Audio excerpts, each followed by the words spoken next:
मीराबाई द्वारा रचित पदावली। समझिए। बसो मेरे नैनन में नंदलाल। नंदलाल मतलब यहाँ कृष्ण जी का वर्णन किया गया है मीराबाई द्वारा, और पदावली में इन्होंने वर्णन किया है। तो नंदलाल श्री कृष्ण भगवान के लिए कहा गया है, और वहाँ मीराबाई जी कह रही हैं कि हे कृष्ण कन्हैया नंदलाल, आप मेरे नैनों में बस जाओ।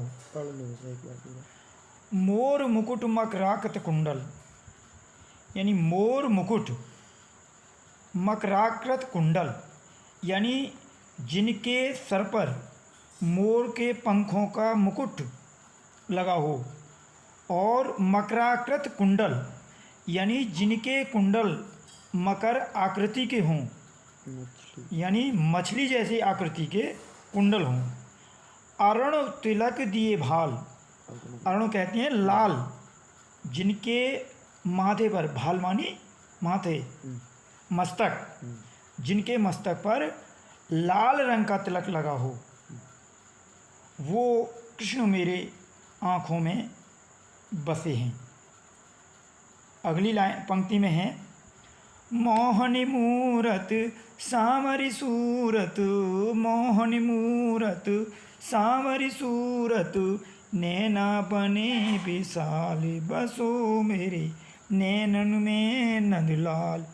मोहनी मूरत यानी मूरत कहते हैं मूर्ति के लिए, मोहन कहा गया है, यहाँ नंदलाल का पर्यायवाची है, मोहन कहा गया है श्री कृष्ण के लिए। तो उनकी मोहनी मूरत यानी मोह करने वाली मूरत, यहाँ कृष्ण जी को मोह करने वाली मूरत, और उनकी सूरत कैसी है, सूरत यानी उनका कलर कैसा है, यानी रंग कैसा है, तो उनका रंग है, कृष्ण का रंग सामरा, इसीलिए कहा गया है सामरी सूरत, यानी उनके सूरत जो है शकल जिसे कहते हैं वो सामरी है। नैना बने विशाल, यानी उनके जो नैना हैं, नैना कहते हैं नेत्रों के लिए, नैना माने नेत्र, उनके नेत्र जो है विशाल हैं, विशाल माने बड़े बड़े, उनकी जो आँखें बहुत बड़ी बड़ी हैं। अधर सुधारस मुरली राजत, अधर सुधारस मुरली राजत, उर्वैजंती माल, बसो मेरे नैनन में नंदलाल। अधर मानी, अधर कहते हैं निचला होठ, जो हमारे नीचे का होठ होता है उसको अधर कहा जाता है। सुधा रस मुरली राग, यानी उनके निचले होठ पर, निचले होठ पर सुधा मानी सुधा कहते हैं अमृत के लिए, यानी अमृत रूपी रस जैसी मुरली विराजमान है। और उर बैजंती माल, इसका मतलब हुआ, उर कहते हैं, उर मानी होता है गले में, और बैजंती माल यानी बैजंती मानी होती है बजने वाली, और माल मानी माला, यानी उनके जिनके गले में बजने वाली माला है, उन श्री कृष्ण भगवान को मैं अपनी आँखों में बसाती हूँ।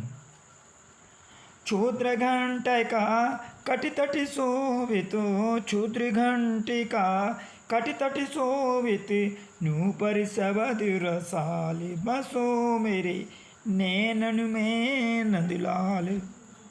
आगे मीरा जी कहती हैं कि क्षुद्र घंटिका यानी छोटी छोटी घंटियों वाली एक माला, जो कटितट यानी कमरबंद पर शोभायमान होती है, उनके श्री कृष्ण के कमर पर, कमर के तट पर शोभित है। छोटी छोटी घंटियों वाली माला जिसको कमरबंद कहते हैं। और आगे है नूपुर शबद रसाल। नूपुर कहते हैं जो हमारे पैरों में बनने वाले, बच्चों के बांध देती है नहीं पैरों में छोटे छोटे घुंघरू, उन घुंघरुओं को शबद मानी शब्द माने होता है शब्द, और रसाल कहते हैं मतलब मीठा रस, आम का प्रयोग। आम जैसा रस। तो उन घुंघरुओं का मतलब मीठा रस शब्द शोभायमान होता है। ऐसे श्री कृष्ण को मैं अपनी आँखों में विराजमान करती हूँ। आगे कहती हैं मीराबाई जी, सुनो। मीरा प्रभो संतन सुखदाई, मीरा प्रभो संतन सुखदाई, भगत बचन गोपाल बसो मेरे नैनन में नंदलाल, बसो मेरे नैनन में नंदलाल। मीरा प्रभु संतन सुखदाई, मीरा के हे मीरा के प्रभु, यानी कौन? श्री कृष्ण। मीरा के प्रभु कौन है? श्री कृष्ण। संतन सुखदाई, संतों को सुख देने वाले, यानी मीरा के जो प्रभु हैं अर्थात श्री कृष्ण। कौन? जो संतों को सुख देने वाले हैं। भक्त वत्सल गोपाल, यानी भक्त वत्सल मानी बछड़े वाले गोपाल अर्थात श्री कृष्ण। कृष्ण की भक्त, वो कृष्ण की भक्त हैं। कौन? मीराबाई।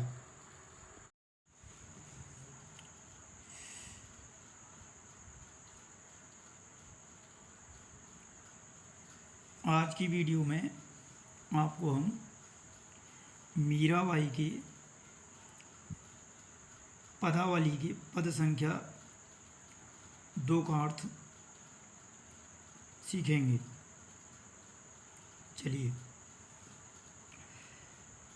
पायो जी मैं तो राम रतन धन पायो, पायो जी मैं तो राम रतन धन पायो, वस्त अमोलक दी मेरे सतगुरु, वस्त अमोलक दी मेरे सतगुरु, कृपा करे अपनायो, पायो जी मैं तो राम रतन धन पायो, पायो जी मैं तो राम रतन धन पायो, जन्म जन्म की पूंजी पाई, जन्म जन्म की पूंजी पाई, जग में सभी खोवायो, पायो जी मैं तो राम रतन धन पायो, पायो जी मैं तो राम रतन धन पायो। खर्चे नहीं कोई चोर न लेवे, खर्चे नहीं कोई चोर न लेवे, दिन दिन बढ़त सवायो, पायो जी मैं तो राम रतन धन पायो, पायो जी मैं तो राम रतन धन पायो। सत की नाव खेवटिया सतगुरु, सत की नाव खेवटिया सतगुरु, भाव सागर तरसायो, पायो जी मैं तो राम रतन धन पायो, पायो जी मैं तो राम रतन धन पायो। मीरा के प्रभु गिरधर नागर, मीरा के प्रभु गिरधर नागर, हरक हरक जस गायो, पायो जी मैं तो राम रतन धन पायो, पायो जी मैं तो राम रतन धन पायो। देखिए यहाँ पर मीरा जी ने अपने पद द्वारा श्री कृष्ण भगवान रूपी यानी राम जो उनका रतन है, राम धन रूपी रतन पाने के बारे में वर्णन कर रही हैं। और वो कह रही हैं कि मैंने जो है राम रूपी धन पा लिया है, अर्थात श्री कृष्ण भगवान का धन मैंने प्राप्त किया है। और आगे कहती हैं वो, वस्तु अमोलक दी मेरे सतगुरु, वस्तु अमोलक दी मेरे सतगुरु, कृपा करे अपनायो, पायो जी मैं तो राम रतन धन पायो। देखिए, वस्तु अमोलक दी मेरे सतगुरु, मीरा जी कहती हैं कि मेरे सतगुरु ने यानी मेरे गुरु ने मुझे एक अमोलक, अमोलक कहते हैं जिसका कोई मोल ना हो, यानी अमूल्य, जिसका कोई मूल्य ना हो, ऐसी वस्तु मुझे मेरे सतगुरु ने दी है, प्रदान की है। आगे है कृपा कर अपनायो, यानी और मैंने उसे कृपा करके उस राम रूपी धन को अपनाया है, यानी प्राप्त किया है। जन्म जन्म की पूंजी पाई, जन्म जन्म की पूंजी पाई, जग में सभी खोवायो, पायो जी मैं तो राम रतन धन पायो, पायो जी मैं तो राम रतन धन पायो। आगे मीरा जी कहती हैं कि जन्म जन्म की पूंजी पाई, कौन सी पूंजी का? जो मेरे राम धन रूपी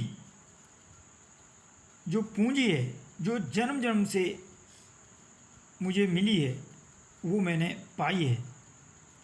जग में सभी खुबायो, और मैंने जग मानी संसार, इस संसार में मैंने सभी को खुबायो मानी खिलाया है, अर्थात मैंने उनको प्रदान किया है, उनके संसार में गुणगान करके, किसका?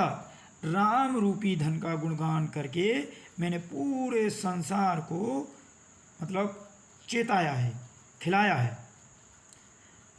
आगे कहती हैं वो, खर्चे नहीं कोई चोर न लेवे, खर्चे नहीं कोई चोर न लेवे, दिन दिन बढ़त सवायो, पायो जी मैं तो राम रतन धन पायो, पायो जी मैं तो राम रतन धन पायो। अर्थात खर्चे नहीं कोई चोर न लेवे, खर्चे नहीं कोई और चोर न लेवे, यानी खर्च करने से उसको कोई खर्च मतलब घटती नहीं है, खर्च नहीं होती है। जैसे हमारा रुपए पैसा खर्च करने से घटता है, ये राम रूपी धन एक ऐसा धन है कि ये कभी भी जितना खर्च करेंगे आप बढ़ेगा, खर्च करने से घटता नहीं है।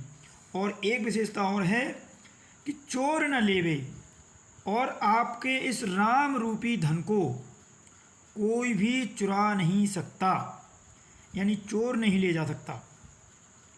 तो मीरा जी कह रही हैं कि खर्चे नहीं कोई चोर न लेवे, दिन दिन बढ़त सवायो, पायो जी मैं तो राम रतन धन पायो।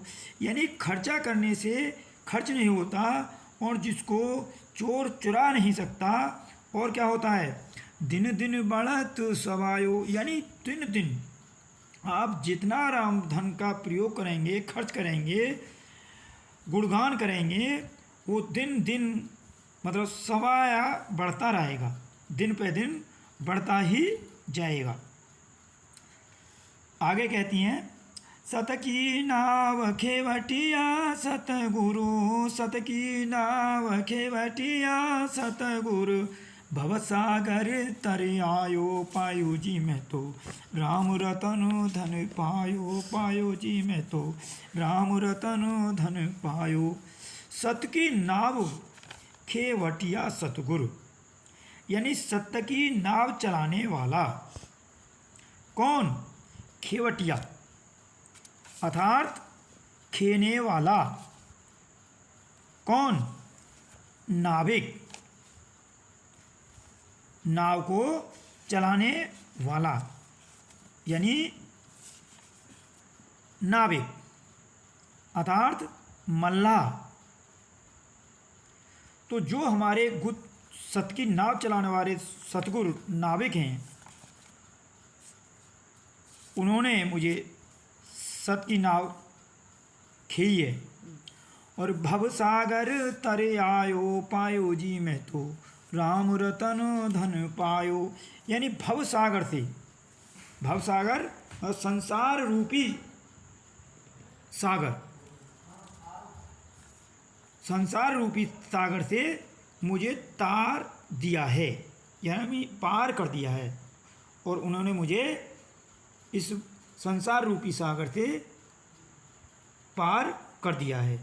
आगे कहती हैं, मीरा के प्रभु गिरधर नागर, मीरा के प्रभु गिरधर नागर, हरक हरक जस गायो पायो जी मैं तो राम रतन धन पायो, पायो जी मैं तो राम रतन धन पायो।